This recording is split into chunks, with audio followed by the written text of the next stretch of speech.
Hay una escena que se repite en silencio. Una persona abre los ojos, mira el techo, siente el peso del día antes de levantarse.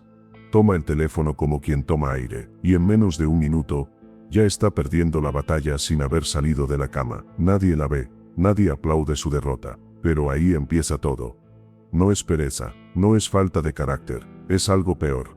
Es una guerra mal planteada, porque mientras tú intentas construir disciplina con frases bonitas, tu cerebro está obedeciendo a otra ley, una ley antigua, brutal, eficiente. Tu mente no fue diseñada para venerar metas lejanas, fue diseñada para sobrevivir hoy, para ahorrar energía, para tomar lo fácil, para huir del esfuerzo innecesario. Y esa programación sigue viva dentro de ti, aunque la llames modernidad, rutina o excusa. Tu cerebro no quiere que te levantes temprano, quiere que te quedes quieto. No quiere que estudies durante una hora, quiere que abras la pantalla y recibas recompensa inmediata. No quiere que entrenes, quiere comodidad. Y eso no te convierte en débil, te convierte en humano. Durante miles de años, la especie sobrevivió por la vía de la economía biológica. Comer rápido era más útil que planear demasiado. Dormir más era más seguro que exponerse. Guardar energía era inteligencia. El problema es que ahora vives en un mundo que exige lo contrario. El entorno moderno premia concentración, constancia, paciencia y ejecución. Pide de ti una versión que tu cerebro por defecto no está celebrando. Ahí nace el conflicto. Por un lado, una mente calibrada para evitar esfuerzo. Por el otro, una vida que castiga la dispersión. Por un lado, una biología que busca el camino corto. Por el otro, un mundo que solo respeta a quien sostiene la tensión. Y en medio de ese choque, muchos se destruyen con una mentira: me falta fuerza de voluntad. No, te falta arquitectura, te falta diseño.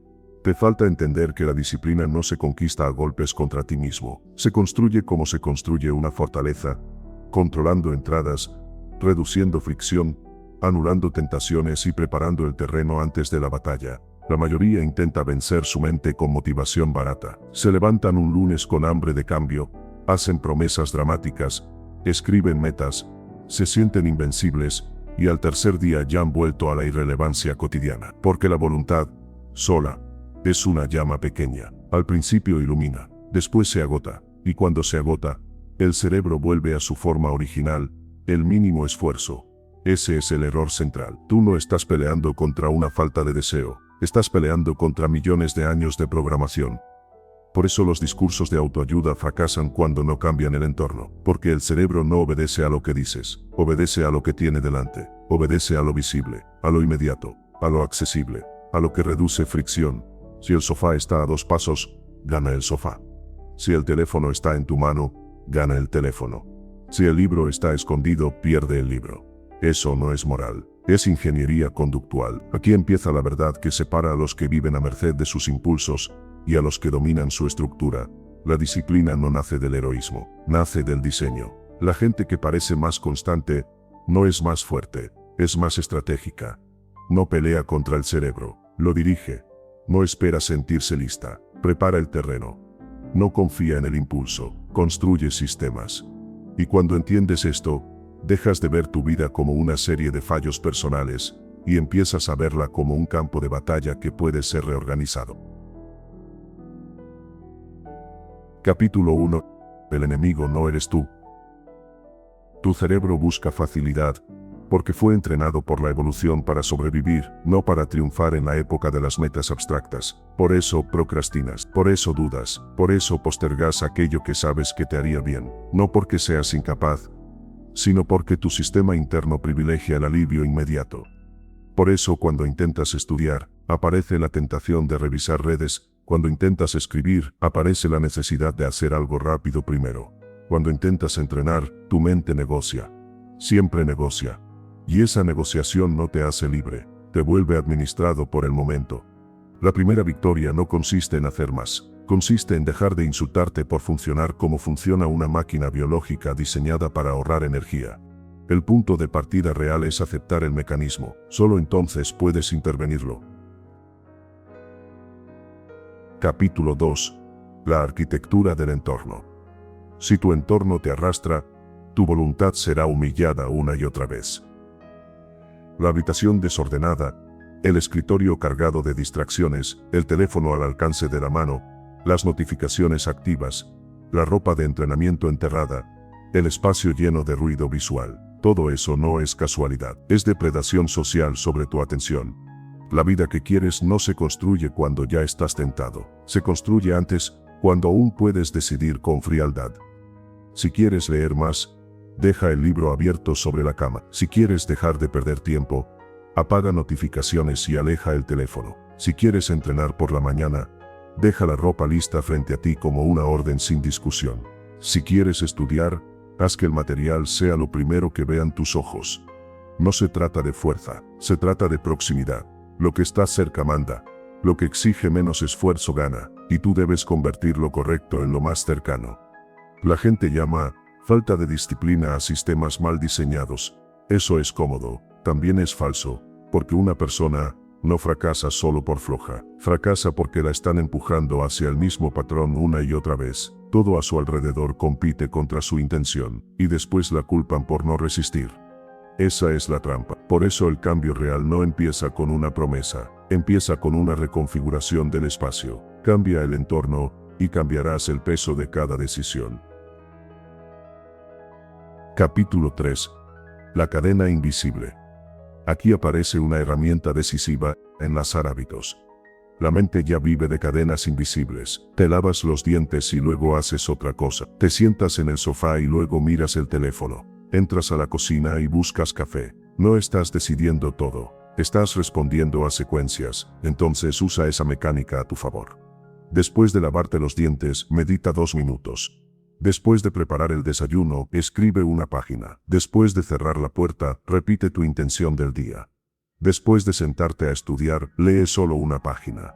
No quieras comenzar con una montaña. Comienza con una puerta, porque el inicio consume más energía que la continuidad. Una vez que entras en movimiento, la inercia puede trabajar para ti. Y cuando una acción se vuelve pequeña, específica y vinculada a una rutina previa, deja de depender del estado de ánimo.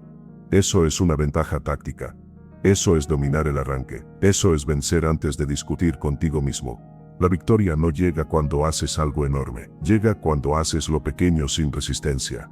Llega cuando tu cuerpo se mueve antes de que la excusa se forme. Llega cuando tu identidad empieza a alinearse con tus actos. Capítulo 4. Las 4 leyes. Toda conducta puede ser empujada por 4 fuerzas. Hazlo obvio.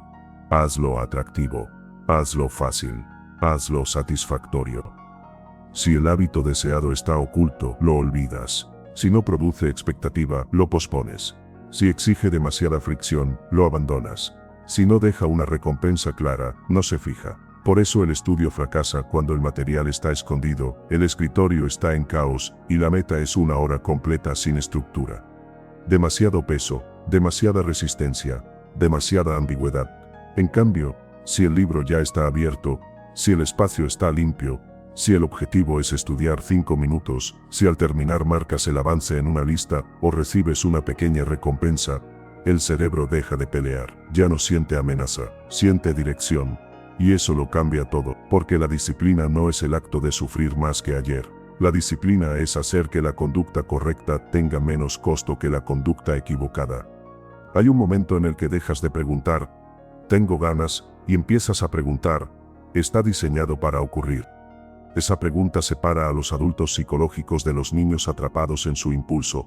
La motivación cambia, el humor cambia, la energía cambia, el clima cambia. La disciplina que depende de eso muere todos los días, pero un sistema bien construido no necesita permiso emocional.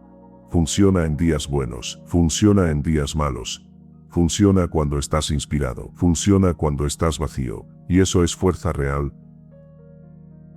Capítulo 5. La verdad del sistema. No te elevas al nivel de tus metas, caes al nivel de tus sistemas. Esa frase destruye una ilusión peligrosa, creer que desear algo con intensidad te acerca a ello. No, el deseo sin estructura es solo ruido. Lo que te define no es lo que prometes en una noche de entusiasmo, es lo que repites cuando nadie te mira. Por eso la identidad importa. Cada acción pequeña es un voto, cada repetición es una declaración. Cada vez que entrenas, lees, escribes o cumples aunque no tengas ganas, le estás diciendo a tu mente, yo soy alguien que responde con orden. No estás actuando solamente, te estás construyendo. Y cuando la identidad cambia, el comportamiento se vuelve coherente con ella. Ya no actúas como alguien que espera milagros, actúas como alguien que diseña resultados. Eso es madurez. Eso es poder interno. Eso es salir de la irrelevancia emocional y entrar en la soberanía de la propia estructura. La mayoría nunca fracasa por falta de capacidad. Fracasa porque sigue confiando en un yo viejo para construir una vida nueva. Y ese yo viejo siempre negocia, siempre posterga, siempre se protege, siempre busca alivio. Por eso necesitas un pacto distinto. No contigo en tu mejor día, contigo en tu peor día. Hoy no necesitas ser perfecto. Necesitas ser consistente. No necesitas amar la disciplina. Necesitas hacerla inevitable. No necesitas vencer a tu cerebro. Necesitas rediseñar el campo donde tu cerebro decide. Haz visible lo correcto. Haz incómodo lo inútil. Haz pequeño el inicio. Haz inmediata la recompensa. Y deja de pedirle a tu voluntad que haga el trabajo que solo un sistema puede sostener. Ese es el giro.